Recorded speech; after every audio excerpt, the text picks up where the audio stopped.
جناب وہ نیچے سبسکرائب کے بٹن کو دبائیں اور بیل آئیکن کو بھی جو ہے وہ ٹک کرنا نہ بھولیں، جو ہے وہ پڑھ لیں۔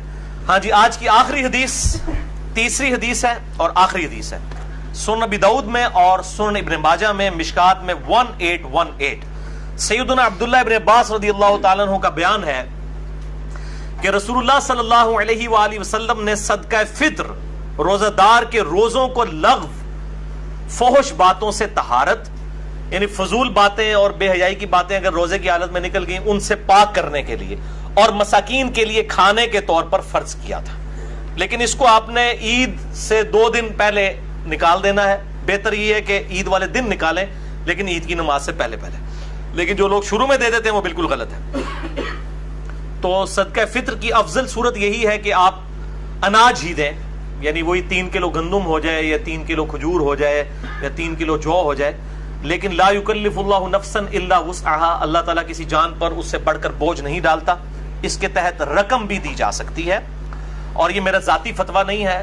اہل حدیث حضرات اس معاملے میں بہت جو ہے وہ سختی کرتے ہیں، لیکن اہل حدیث میں بھی کئی علماء ہیں، شیخ زبیر علی زئی صاحب اور اس طریقے سے شیخ صلاح الدین یوسف صاحب اور باقی علماء جو قائل ہیں کہ صدقہ فطر رقم کی شکل میں بھی ادا کیا جا سکتا ہے۔ میں انشاءاللہ اس کی دلیل بھی آپ کو دے دیتا ہوں۔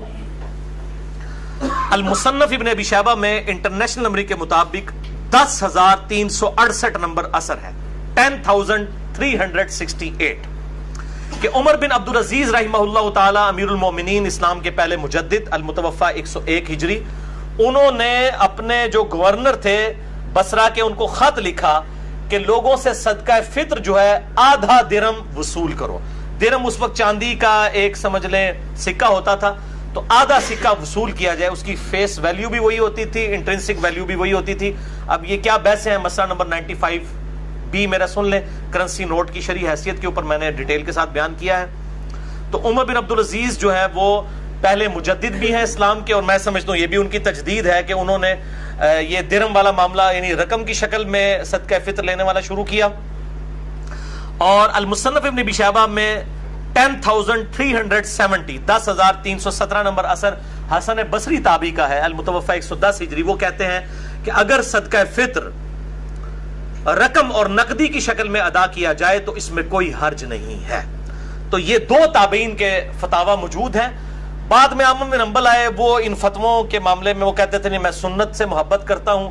تو میں یہ سمجھتا ہوں کہ جس طرح زکوٰۃ کے معاملے میں بھی تو دیکھیں، سونا توڑوا کے آپ نے اس میں سے سونا زکوٰۃ دینی ہوتی ہے، لیکن ہم وہ رقم کی شکل میں دے رہے ہوتے ہیں، رقم کی شکل میں دے رہے ہوتے ہیں۔ یہ تو نہیں ہوتا کہ وہ بیویوں کا زیور توڑوا کے اس میں سے نکال کے سونا دے رہے ہوتے ہیں، علیحدہ سے دے رہے ہوتے ہیں۔